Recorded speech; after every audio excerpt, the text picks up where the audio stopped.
سلام لقلوبكم الطيبة. Welcome and thank you for being here. We're very excited and honored to have filmmaker Mohammad al-Bakri with us. Sadly, Rana and Iyad couldn't be with us. They might join later. We'll keep you updated. Thank you so much, Ustaz Bakri, for being here. Mohammad al-Bakri, for those, he doesn't need introduction, but I'll still introduce him. He's a Palestinian actor and filmmaker. He was born in 1953 in the village of Al-Ba'na in Palestine, where he is today. He is one of the most daring documentary films creators, Jenin, and it was about Israel's destruction of the Palestinian refugee camp in the West Bank in 2002, followed by Since You've Been Gone and Blackness. Almost all of Bakri's films have been influenced by the Israeli occupation and remain an eloquent account of the internal struggle of Palestinian people for liberation. Shukran, thank you for being here with us on the first day of Eid. Eid Mubarak to those who are able to celebrate. Yeah, thank you very much. Thank you.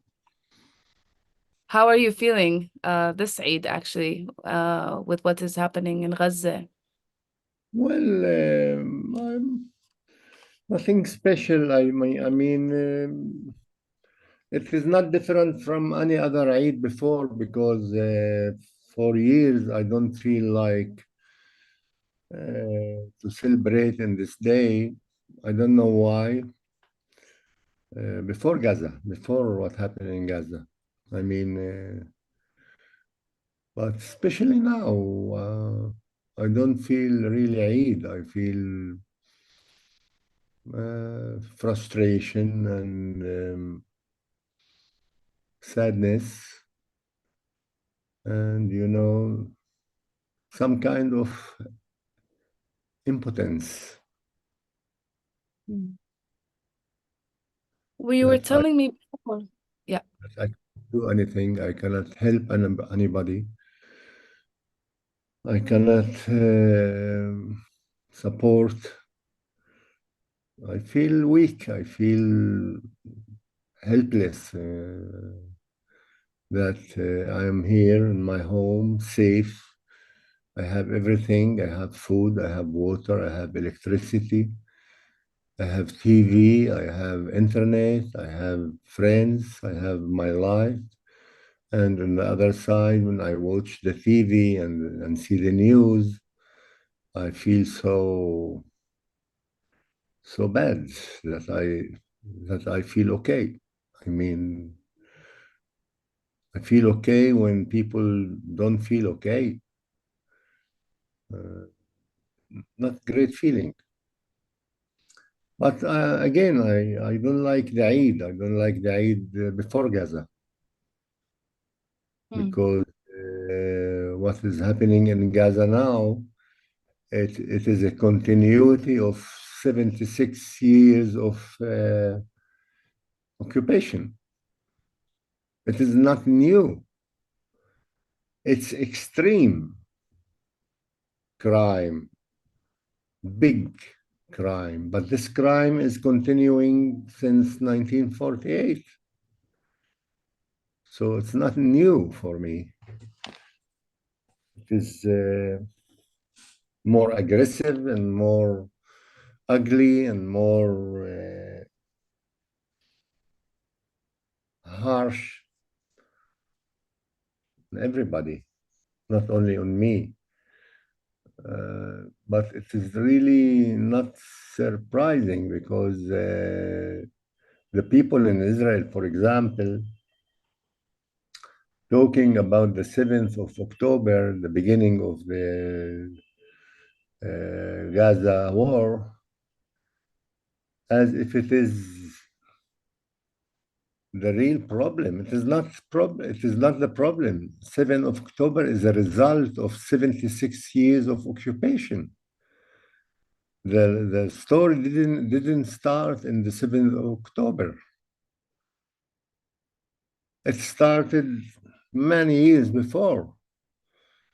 And they like leaving everything and concentrating on the 7th of October as if it is the whole problem. It is not.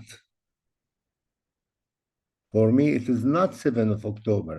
For me, it's 1948. And if there will be no solution, I mean political solution for the Israeli-Palestinian conflict, we will see more and more 7th of October in the future. It will not stop here. Even if they destroy Hamas, if they destroy totally Hamas, today or tomorrow or later, 1 year later, never mind. It is not finished. There will be more and more 7th of October because it is all related to 1948. And the Israeli, unfortunately, don't want to admit this. They ignore. يعني هن غرقانين في 7 أكتوبر وناسيين كل ال7 أكتوبر اللي فاتوا. They're drowning in the 7th of October and they forgot all of the previous 7th of Octobers.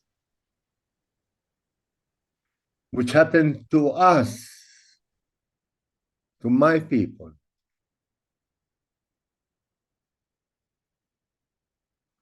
That's it.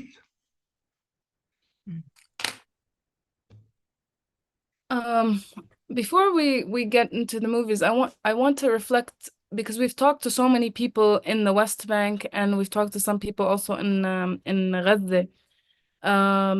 How does it feel to be inside 48? Not a lot of voices are being heard from inside 48. Are you able to express or even, you said you're feeling impotence and inability to act. How does it feel to be Palestinian inside 48 right now? هم عم برعبوا الناس بخوفوا الناس. The Israeli authorities are threatening on people here. They shut up the people's mouth. They arrested some artists like Dalal Abu Amne, like Maisa Abdel Hadi, like professor in the university. They are shutting up everybody who is trying to express, even this poor woman who is making, هاي تبعت تجميل النساء هاي اللي بتشتغل A makeup بالكوسمتكس artist. A makeup yes, artist. even hair. So people are afraid. People are afraid to say anything or to express what they feel. And even when I write a post in the Facebook, nobody dare to put a like or to write something because they are afraid. I'm not afraid because what they can do to me after 20 years of persecuting and after what they did with me in Jenin, what they can do anymore. But people, ordinary people, are afraid to say or to act. So in this meaning, people are here somehow silent. I mean, they don't say, they don't act. Not all of them, but very few people are acting, but not in the same way that they act in the world, in the universities in the world, in Europe, and demonstrations and all that. Because fortunately, Europe still not under the Israeli occupation. Physically, I mean, physically. So the people here are somehow ساكتين يعني. They're silent. خايفين. Silent and afraid. Afraid. Just afraid. Afraid of their life, afraid of their job, afraid of their, my cousin is a doctor in the hospital, one of my cousins. And there was something in the hospital. They brought some soldiers who are injured in the war, and he was like dealing with them like everybody. And suddenly the soldiers started, a woman soldier started shouting at him, "You don't behave good with us because you are an Arab." And he didn't do anything wrong. And they forced him to apologize for something he didn't do. Otherwise, he was losing his work, his job in the hospital. يعني دخلت can please course. translate I say. دخل جندي مجروح وهو كان بيعالج حدا والجندي مش مجروح جرح كبير يعني عادي. كان بده يخلص اللي بايده ويجي لعند الجندي، بديت الجندية تصرخ عليه وتقول له فلت اللي بايدك وتعال لهون. فقال لها دقيقة بس أخلص. راحت شكت عليه لمدير المستشفى وعملوا له جلسة تأديب وقالوا له لازم تعتذر للجندية هاي وإلا بتخسر شغلك. Um, he was treating a patient when the injured soldier came in, and he wasn't critically injured, so the doctor kept treating the person who needed critical, like who needed attention, and the soldier started shouting at him that he needs to come and treat the soldier immediately, and he said, "Just 1 minute, let me finish like what I'm doing." And they went and they complained to the head of the hospital, and he had a committee.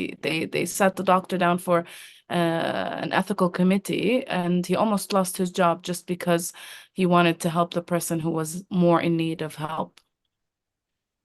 You know how hard it is to apologize for something you didn't do?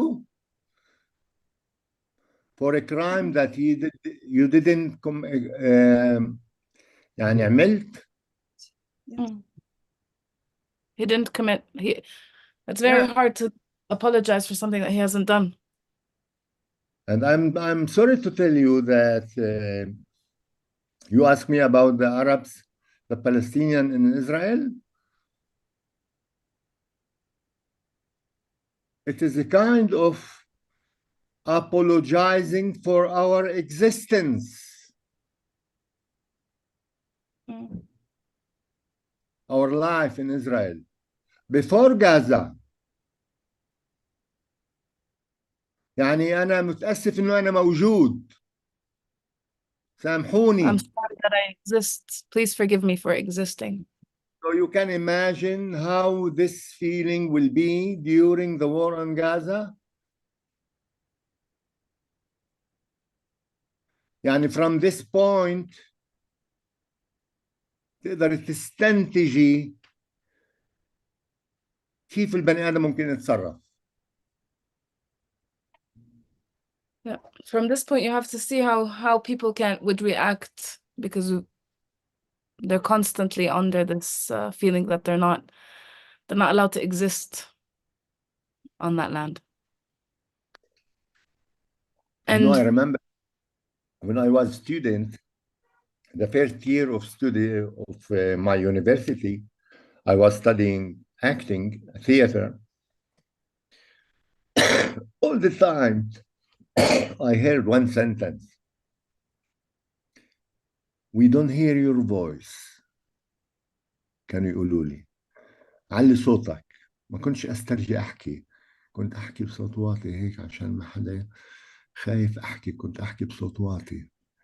And the second sentence I heard, why you apologize? What for you are apologizing? ليش دايما بتتأسف؟ على شو بتتأسف انت؟ these انا two sentences I used to hear all the time. They used to tell me always raise your voice, because I always used to whisper very quietly so that I wouldn't be too loud. And the second one is, why are you so apologize. apologetic? Why do you constantly apologize? وانا اخذ لي كثير وقت عشان افهم ليش. It took It took يعني me like long time to understand why I was speaking in a very low voice because I was afraid. And the second, why I was apologizing Because I am invisible man. I was invisible because they ignore my existence for years and years. So I started to apologize that I am here. Now it's the contrary. I want them to apologize to me for what they did for 76 years. And this is my condition, to live with them in peace in this country. هاي واحد من شروطي، انه يتأسفوا لي على اللي عملوه في شعبي عشان اقدر انا اتعايش معهم. They have to apologize for what they have done to my people, just as one of my conditions, so that I can coexist in the same space with them. وهذا تنازل مني. And this is a concession from him, يعني from me. compromise. Compromise. Yes.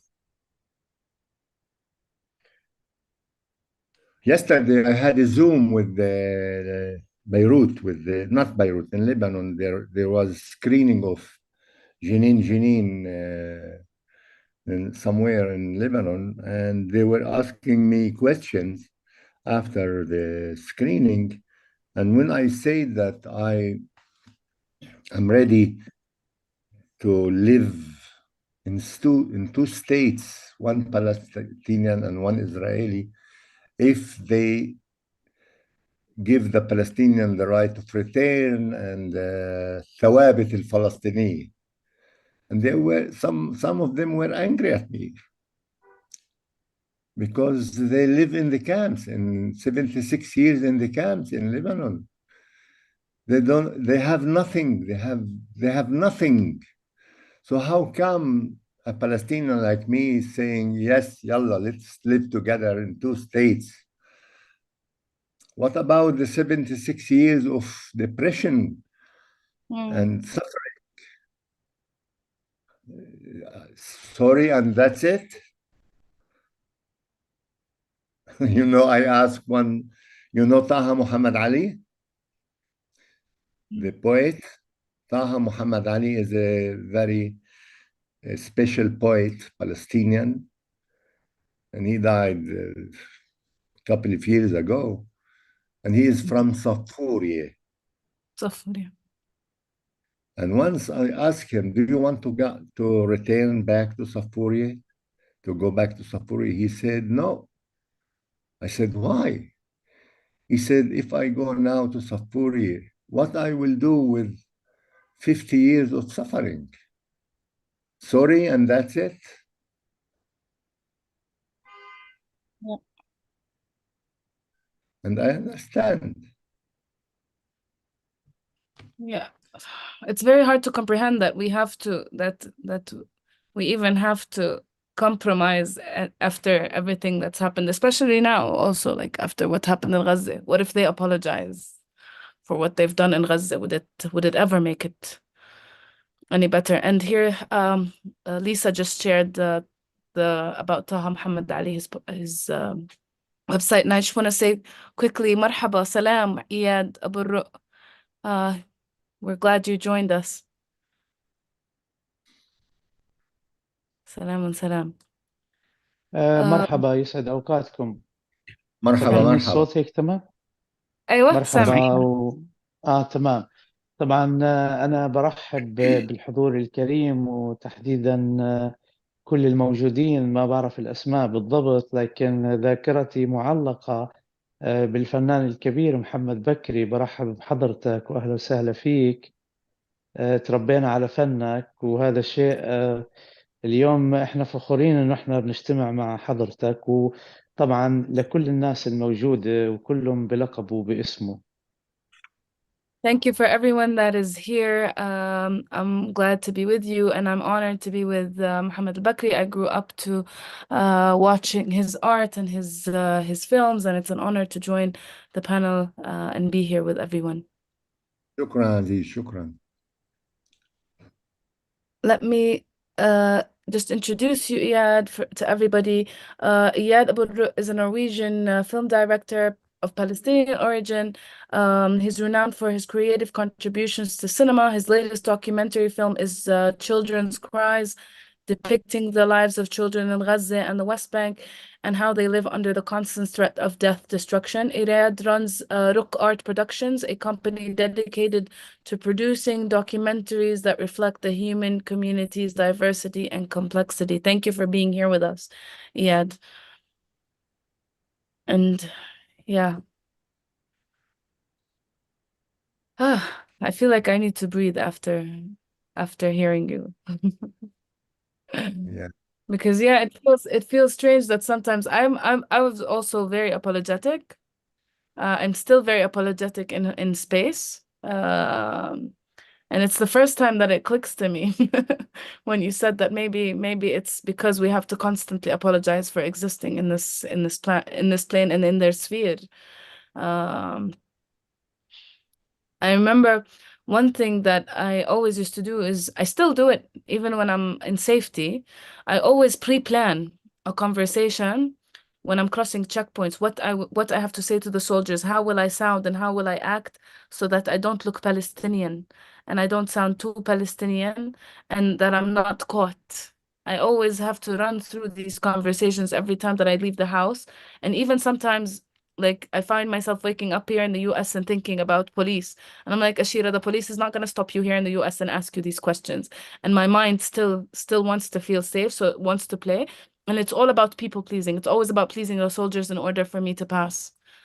And yeah, 50, 76 years of occupation and 70 years of mentally destroying our brains and our hearts and occupying them. I don't know how they can ever make that go away. You know, this is remind me a story that I was told by a friend of mine, a colleague, an actor. His name is Khalid Masso from Beit Jala, Beit Lahem. He is an artist and he is working with children. He is like a clown doing,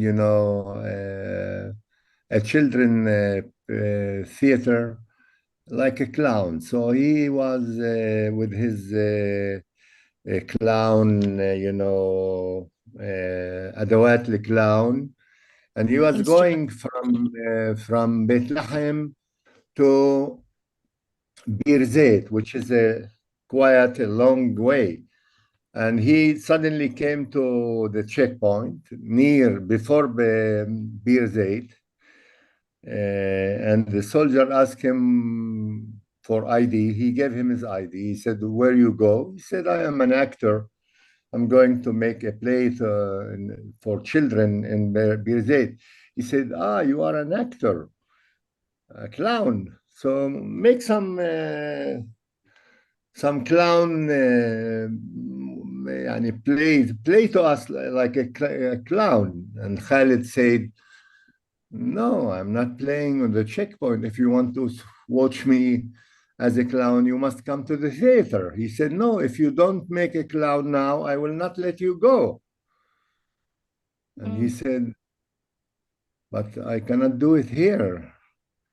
I need to change my clothes and to put my makeup, and I'm not used to make a clown on the checkpoints. If you want, you please can come to the theater." And the soldier didn't let him go. So he told me this story. What does that mean to be a Palestinian under occupation and your life is related to his, to this soldier attitude. If he is in good attitude, he make you go. If he is not, you stay there. يعني إذا كان مبسوط مع صاحبته قبل بليلة بمرقك. إذا كانت صاحبته مزعلته قبل بالليل بتمرقش. If his girlfriend made him happy the day before, you'll pass. If he had a fight with his girlfriend, you're not going to pass. It's all based on their mood swings. anyway ذكرت فجأة لما قلتي إنه بتخافي، كنت تخافي إنه حدا يعرفك إنك فلسطينية لما تيجي على تشيك بوينت. Yeah. It's a constant it's a constant fear, and now it just gets worse. Iyad, I wanted also to reflect with you. You've made the film about children. How does it feel for you right now? Because you're far away and you're watching what's going on in Gaza to all these kids. Did any of them get affected by I'm sure they must have been affected by the war, but how does it feel to be outside after you made this film, and how has it changed you?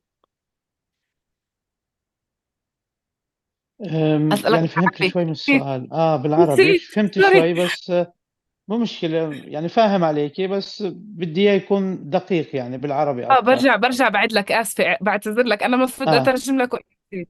لا مو إيه، مشكلة، ما بتفهم هذا الشيء. سألتك إنه أنت، كيف هلأ شعورك؟ يعني عملت الفيلم أنت قبل فترة عن الأطفال تبعت غزة والعذاب اللي مرقوه بالضفة. كيف هلأ الشعور إنك عم تطلع وعم بتشوف إيش عم بيصير؟ وهل تأثروا بعد من الأطفال اللي حكيت قصصهم في الفيلم كمان بالحرب؟ وبفكر إنه أكيد تأثروا يعني. وكيف أثر عليك أنت لأنه عملت هاي العلاقة كمان لما صورت؟ أولا يعني أنا برا يعني بشوف إنه نحن الفلسطينيين اللي بنعيش في المهجر أمامنا تحديات كبيرة. هاي التحديات لابد إنه إحنا نكون على نفس المسافة من نضال وتضحيات أهلنا بفلسطين، وهذا الشيء خليني أترجم أوكي تمام. عشان if it may, we can translate directly. Um, First of all, I have to say that we Palestinians living in diaspora are facing a huge challenge right now, that we need to be same level of sacrifice, of resilience, of resistance as our people back home. وطبعا بالتأكيد بداية لما قررت أعمل هذا الفيلم اللي كان من إنتاج شركة روك آرت برودكشن بالتعاون مع السفارة الفلسطينية بأوسلو، كان قدامي تحدي أن أنا أوصل الرسالة اللي هي بعتبرها رسالة مهمة، لحتى أنا ما أشعر بالعجز، وأحاول أنه أنا أتبنى قضية الأطفال بفلسطين. فهذا الشيء خلاني أفصل تماما بين عقلي وبين مشاعري. So when I decided to make this movie in collaboration in production produced by Rock Art Production and collaboration with the Palestinian Embassy in Norway, I was faced with the decision that I need to completely separate my emotions from my heart so that I can best depict the lives and the challenges of these children. بالتأكيد طبعا الرسالة مهمة لحتى أنه كل واحد يناضل بطريقة تليق بتضحيات الشعب الفلسطيني. أنا كمخرج لازم أوظف الفن في سبيل دعم قضيتي وأوصلها بطريقة إنسانية وبرسالة راقية لحتى الشعوب الأخرى تشاهد معاناة الأطفال الفلسطينيين. As a director, I had the duty to send the message of children living under occupation, and to show to the world what they're suffering and how they're living under this occupation. كان الفيلم هذا لما عرض بأوسلو بالسينما كان مؤثر جدا، والجميع طلع من قاعة السينما في حالة صدمة من المشاهد الحية اللي استخدمتها بالفيلم، وكانت مشاهد واقعية، وهذا أثر كتير. الفيلم كان واقعي بنسبة 100%.